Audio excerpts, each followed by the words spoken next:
লিটারে ৮ টাকা বাড়ানোর পরেও বাজারে সয়াবিন তেলের কৃত্রিম সংকট এখনো রয়ে গেছে।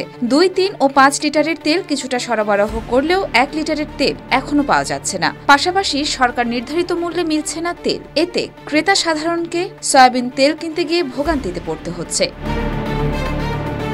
বাজার সংশ্লিষ্টরা বলছেন, সরকারিভাবে ভোজ্য তেলের দাম আরও বাড়ানোর পায়তারা করছে কোম্পানিগুলো, যে কারণে এখনো বাজারে সরবরাহ হচ্ছে না। রাজধানীর খুচরা বাজার ঘুরে সংশ্লিষ্টদের সাথে কথা বলে এমন তথ্যই পাওয়া গেছে। এদিকে সরকারের পক্ষ থেকে লিটারে ৮ টাকা বাড়িয়ে প্রতি লিটার বোতলজাত সয়াবিন তেলের দাম ১৭৫ ও খোলা সয়াবিনের দাম ১৫৭ টাকা নির্ধারণ করা হয়েছে। তবে রাজধানীর খুচরা বাজারে এই দামে তেল নেই। খোলা সয়াবিন তেলের লিটার বিক্রি হচ্ছে ১৮৫ টাকায়। ২-১ দোকানে আগের কেনা ১ লিটারের তেলের বোতল মিললেও বিক্রি হচ্ছে ১৮০ টাকায়।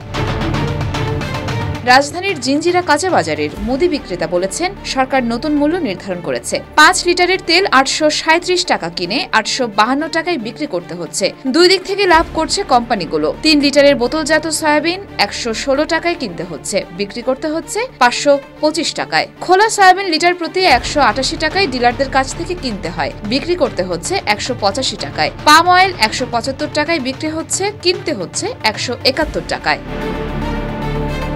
তিনি আরও জানিয়েছেন, ডিলাররা এখনও তেলের সরবরাহ পুরোপুরি স্বাভাবিক করেনি। সরকারিভাবে মূল্য আরও বাড়ানোর জন্য এখনও বাজারে সংকট সৃষ্টি করে রেখেছে।